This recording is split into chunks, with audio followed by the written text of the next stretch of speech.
Buong pagmamalaking inanunsyo ng kumpanyang Vivamax na pumalo na sa 12 milyon ang kanilang subscribers as of October 10 of 2000. Pelikula. Ang mga ganitong klaseng pelikula ba ang magsasalba sa ating industriya? Sa industriya ng pelikulang Pilipino? Bilang kasangga ng mga taga-industriya, kaisa nila ako sa pagtataguyod at pagnanais na mapasigla muli ang naghihingalong pelikulang Pilipino.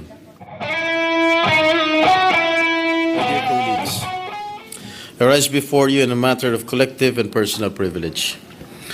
Mabigat sa kalooban ko na talakayin sa plenaryong ito ang hindi mga kanais-nais at hindi katanggap-tanggap na nangyayari sa industriyang malapit sa aking puso. At bahagi rin ako ang industriya ng pelikulang Pilipino. Makailang beses na rin akong tumayo para ipaglaban ang naghihingalong film industry dahil naniniwala ako sa galing at talento ng ating mga alagad ng sining sa pinilakan tabing. Ngunit sa pagkakataon ito, labis kong ikinulungkot na ipabatid sa inyo ang usapin na ito.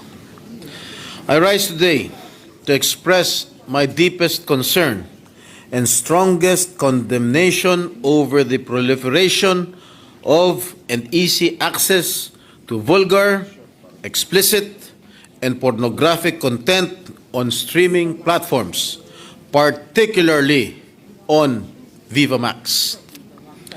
Mr. President, the Philippines is a nation deeply rooted in moral values, family traditions, and respect for human dignity.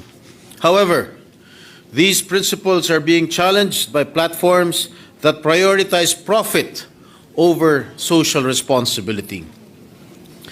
Vivamax, a subscription-based popular streaming service, has gained attention not for its meaningful and family-oriented content, but for inundating the digital space with films and shows filled with graphic, sexual, and exploitative material. While I acknowledge the importance of artistic freedom and creative expression, these should come with boundaries, especially when they begin to undermine our society's moral fabric. This situation is even more concerning because many of these materials are easily accessible and may target younger audiences who are more susceptible to influence. Buong pagmamalaking inanunsyo ng kumpanyang Vivamax na pumalo na sa 12 milyon ang kanilang subscribers as of October 10 of 2024.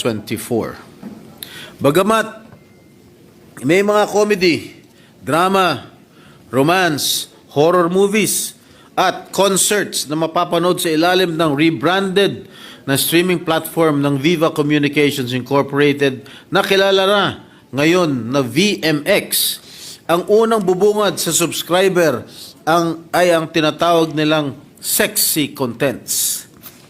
A subscriber can gain access to their platform for 169 to 499 pesos per month. Article 201 of the revised penal code prohibits the distribution, exhibition, or sale of content deemed immoral, obscene, or indecent, covering literature, films, music, artworks, performances, plays, scenes, acts, and shows. Ginong Pangulo, malinaw pong batas. Malinaw na nakasaad sa batas na ipinagbabawal ang pagpapalabas ng anumang malaswa at mahalay na material na maaaring magdulot ng pagkasira ng moralidad ng publiko.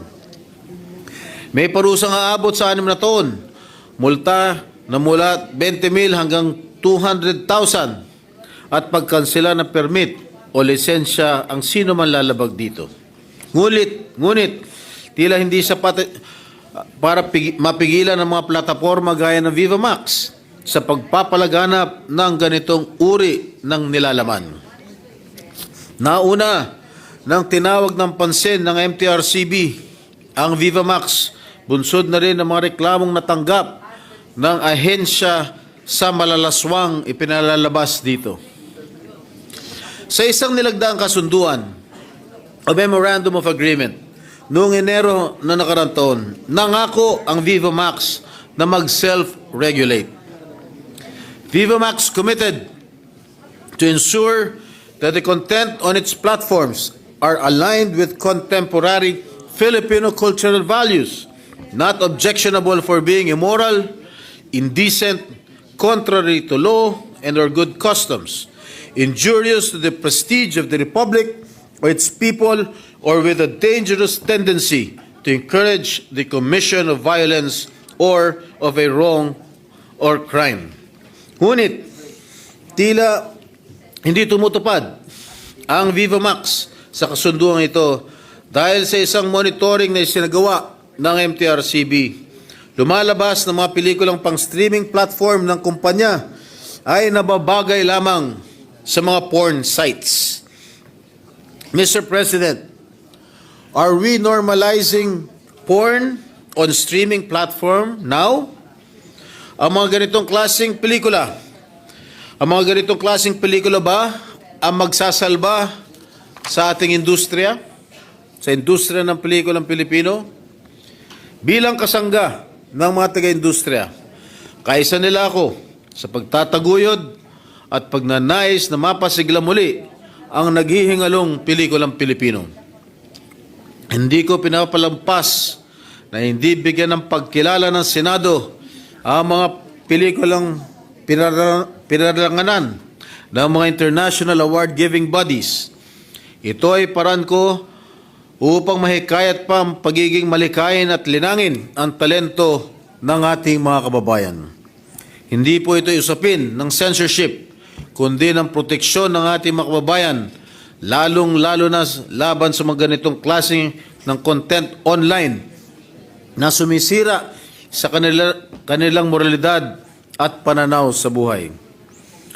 Wala po ako nakikitang redeeming values na mapupulot ang mga manonood, kundi ang pagsilbihan ang mga tumatangkilik ng kalaswaan, kawalan ng respeto sa dignidad ng tao at pagkakitaan ang ganitong klase ng pelikulang ipinalalabas sa streaming platform. Mr. President, ang binabayad lang po sa mga artistang gumaganap dyan sa Viva Max, lalong-lalo na po yung mga kababaihan, ay balita ko, umigit kumulang lang ng 15,000 pesos per day.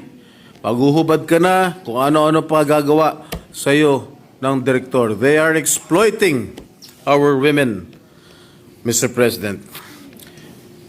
The normalization of such content erodes the fundamental principles of respect, decency, and empathy, which are essential for individual well-being and social cohesion. As consumers of digital content, we must be vigilant and discerning about what we watch and share. Content creators must likewise recognize their responsibility in shaping public discourse and cultural norms. Bago po ako magtapos, tulad nga ng sinabi ko kanina, 15,000 lamang po ang binabayad kapalit ng pagbilad ng kanilang katawan sa harap ng kamera. 15,000 pesos kada araw at sa loob ng 2 araw ay makakagawa na sila ng isang full-length movie para sa streaming platform. Kaya hindi nakakapagtaka na madali silang makapag-produce ng ganitong klase sa loob ng maiksing panahon. Muli, Ginoong Pangulo, nais ko na bigyan ng din na sa pagtayo ko dito, sa plenaryong ito, sa usaping ito, hindi ko hinahadlangan ang pagiging malikhain ng mga alagad ng sining. Naninindigan ako upang bigyan ng wakas ang ganitong uri ng kabuktutan sa ngalan ng ating mga kabataan, pamilyang Pilipino at ng ating inang bayan. Maraming salamat po, Ginoong Pangulo.